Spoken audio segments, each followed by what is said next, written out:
ẹni tó bá jẹ́ aláṣẹ ẹ̀sìn bí irú Sultanu Sokoto, bí irú bàbá wa Emir Ìlọrin, àwọn ní àṣẹ ọ̀rọ̀ ẹ̀sìn ń bẹ lọ́wọ́ wọn lórílẹ̀-èdè yìí. Wọ́n kọ̀ bẹ́ẹ̀ tán jẹ́ Emir Maiduguri, irú wọn bẹ́ẹ̀ tán jẹ́ tó pé àwọn ní ètò ẹ̀sìn ń bẹ lọ́wọ́ wọn.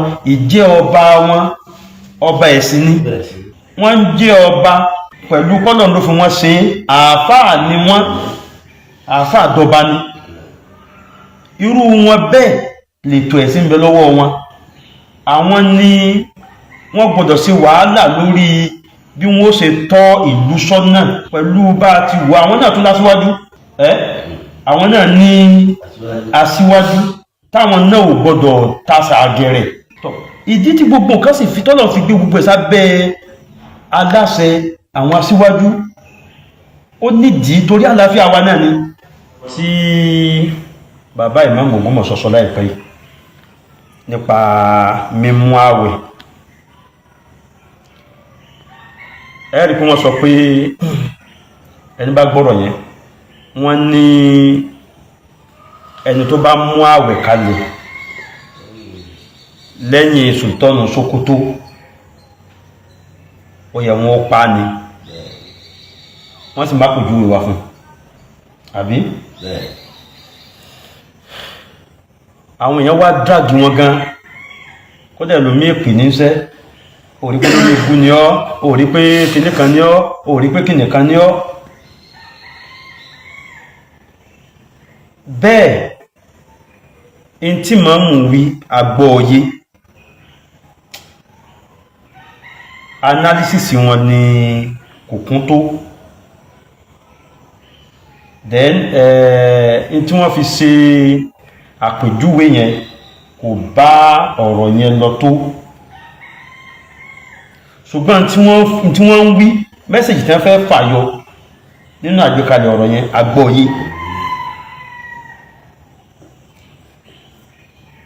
Kò sí nínú òfin lóòótọ́ pé ká pa ẹni tó bá mú ààwẹ̀ kalẹ̀, pé lágbájá yìí sọ pé ọjọ́ báyìí là á mọ ààwẹ̀ ó sì sọ ní sọ pé authority ń bẹ lọ́wọ́ ọ̀hún tí ó sì sí authority lọ́wọ́ ẹ̀, kò sí nípò ẹ̀. Ìlú ò gbéṣẹ́ fún pé a fún ọ lóyè báyìí, wọ́n ní kó mójútó nǹkan báyìí, kẹ́nìyàn wá bọ́ sípò yẹn fún rẹ̀ kó máa wá pàṣẹ. Tọ̀ ẹni tó bá ṣe bẹ́ẹ̀ kò sákọọ́lẹ̀ tó ní ẹ̀pá. Ẹnu tí nǹkan bẹ fún ni pé kò tẹ̀lé tọlọ́run, kò tẹ̀lé tànábì sallallahu alaihi wasallam. Ẹ̀sìn Islam tá ń ṣe ní ètò yẹn ni wọ́n fẹ́ ká tẹ̀lé. Bó ti wù kí mà yẹn ó pọ̀ tó, wọ́n fẹ́ kí o gbé ìmọ̀ yẹn tẹ̀lé ètò ẹ̀sìn. Mọ́ mú tí ẹ wọ́ láti inú ọpọlọ.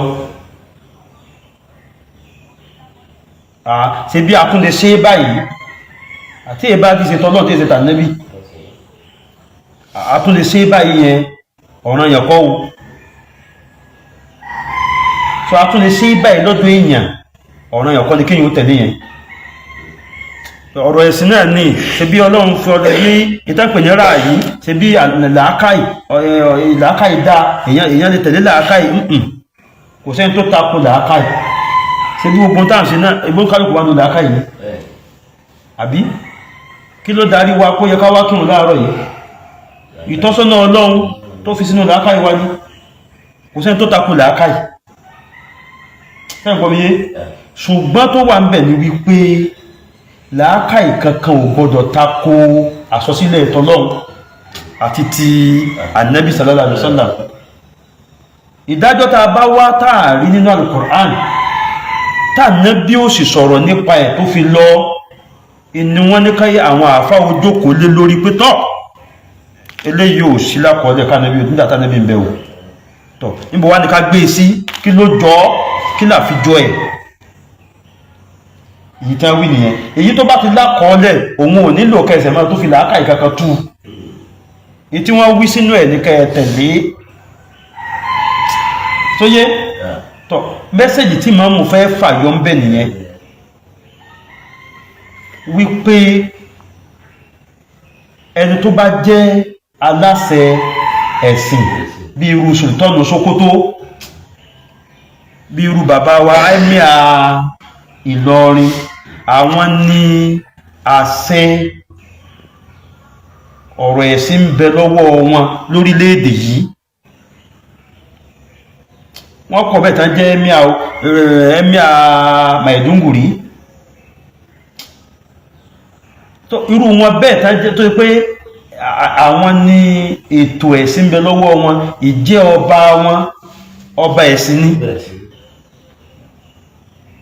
wọ́n jẹ́ ọba pẹ̀lú kọ́lọ̀ ló fún wọn ṣe, àáfàá ni wọ́n, àáfàá dọba ni. Irú wọn bẹ́ẹ̀ lètò ẹ̀sìn ń bẹ lọ́wọ́ wọn. Àwọn ni wọ́n gbọ́dọ̀ sí wàhálà lórí bí wọ́n ṣe tọ́ ìlú sọ́nà pẹ̀lú bá ti wà. Àwọn náà tún lásíwájú, àwọn náà ní aṣíwájú táwọn náà ò gbọ́dọ̀ tásà gẹ̀rẹ̀. Ìdí tí gbogbo nǹkan sì fi tọ́lọ̀ fi gbé gbogbo ẹ̀sá bẹ́ aláṣẹ àwọn aṣíwájú ó nídìí torí àlàáfíà wa náà ni, torí àlàáfíà lú ni. Tó bá jẹ́ pé èrò mọ́mù, èrò ẹ̀yẹ bàbá ìmọ́mù Ògbómọ̀ṣọ́, tó bá jẹ́ pé èrò wọn nìyẹn wípé gbogbo nǹkan yìí ó yẹ kó tẹ̀lé ètò ẹ̀sìn ni a ti gbọ́ yé àbí, so àbòsí ni ká máa ṣépè fún wọn. Àbòsí ni kí la bá débi òrìkó lórí ibú ni ọ́, wọ́n parọ́ mọ́lọ́run, wọ́n parọ́ máa nẹ́bí. Kí ni ìparọ́ mọ́lọ́run àti parọ́ máa nẹ́bí ibẹ̀? Ṣe bí ìdájọ́ tí wọ́n gbé sábẹ́ rẹ̀, ṣe bí ní orí bẹ́ẹ̀. Ọ̀rọ̀ tí wọ́n fẹ́ sọ gangan bó ti rínú pé ẹnìkan kò láṣẹ láti mú oṣù kalẹ̀ lẹ́yìn aláṣẹ ẹ̀sìn. Ok, mọ́sálásí la wà yìí ní ìsìn àbí tàà lọ́n fi darí mọ́sálásí la wà mẹ́ èmi tọ́ kẹ́nìkan wá dìde kó nítọ̀ bí nǹkan iṣẹ́ rí gbogbo jàmá mùsùlùmí kọ́ wá pàṣẹ yẹn lẹ́yìn mi sẹ́ẹ̀tẹ̀lé wọ́n ṣe rí nìyẹn náà. tẹ́rítì tọ́lọ́n fèmí sọ́rì àbí tọ́ èmi náà láǹfààní àti ṣèwádìí ọjọ́ wo ni ààwẹ̀. So àwọn tẹ́mi náà mọ̀ wá retí bàbá mufti Ìlọrin tòní, a máa retí wọn kọ́lá a máa fẹ́ pè wọn kí bàbá ẹ̀dàkùn ọjọ́ wo ni ẹgbọ́lọ́dọ̀ bàbá wa Emir tó bàbá mufti náà máa retí àṣẹ Emir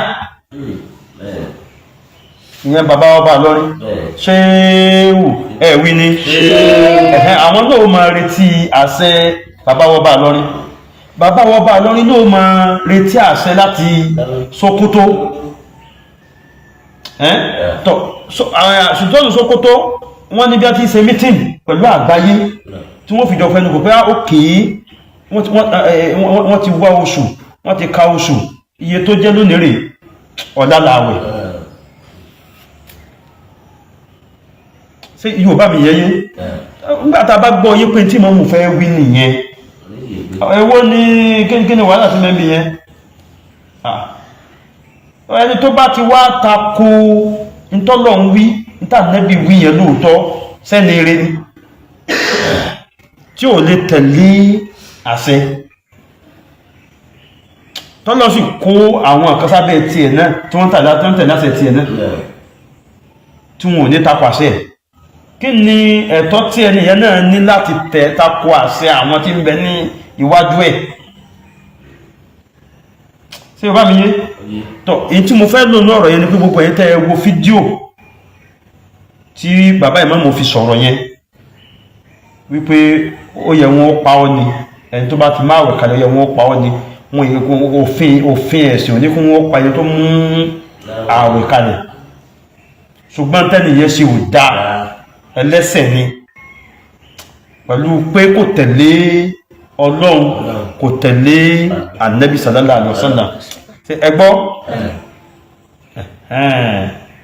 so nípa báyìí bàbá wa ìmáàmù Ògbómọ̀ṣọ́ náà ọlọ́jẹ́ mi ogun lórí dáadáa, jẹ́ wọn máa bẹ dáadáa o, má da ìjọba wọn rú má dọ̀la wọn rú ọlá àwọn ènìyàn wájú ọlọ́nà síbi rí wà ní